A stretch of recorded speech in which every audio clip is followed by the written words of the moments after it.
I got a call on a plant today, an identification of a plant that we found about 3 years ago on Conesus Lake.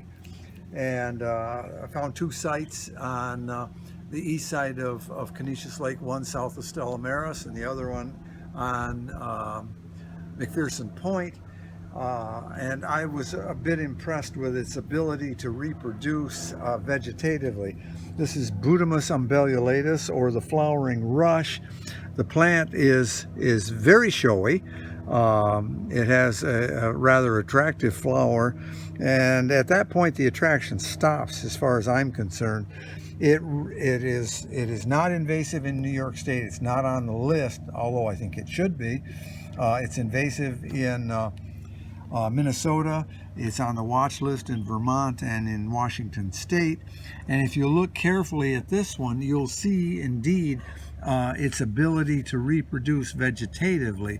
The oldest part of this plant is actually to the left.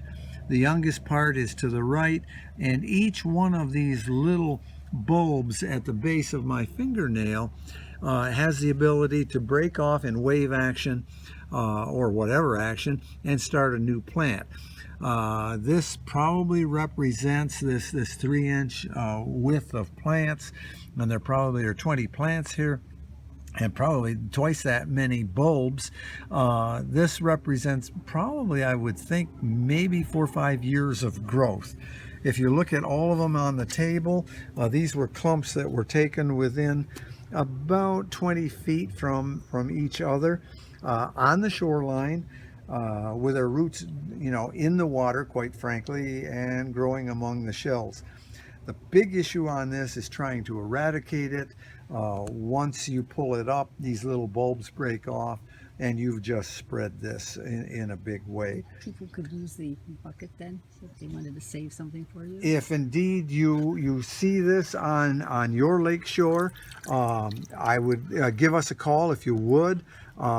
If you dig it out, make sure that you dig gently and you actually scuzzle off the dirt and the sand and whatever in a bucket. Don't do it in the lake, because these little bulbils will break off, and you'll just nicely spread that right along your lake shore and down through the lake. This is a plant that I think we should be eradicating on the lake.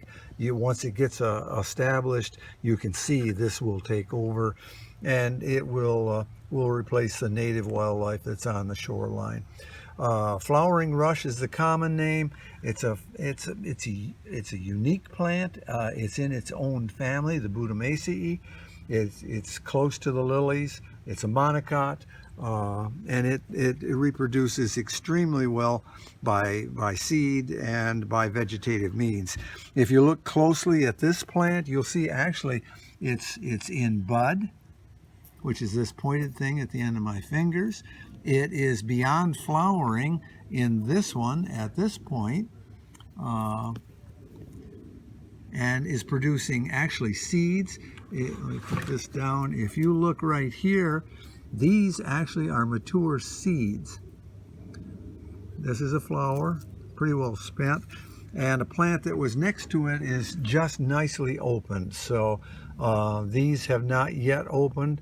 This one has been pollinated and actually looks like it has fertile seeds in it, and this is in the stage of being pollinated.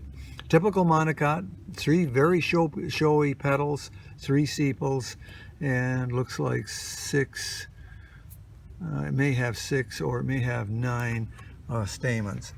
But I am really impressed with the vegetative reproduction on this.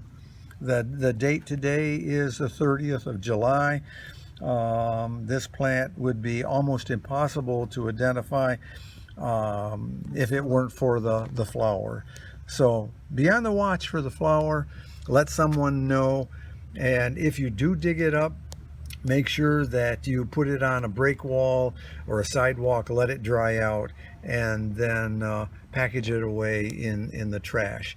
And in a minute or two, I'm going to press a specimen so that we've got vouchers for the collection here at the Watershed Education Center. Why do you need a voucher? And we need the voucher so that we can use these in the future to determine, one, that it was here and it's a real plant, and two, to see if there's any genetic variation down the line. Voucher specimens have been collected for over 250 years, and so they're a record of what was at a given place at any given point in time. If you do collect it for us, make sure you give us location data, date, and the depth in the water in which it was growing.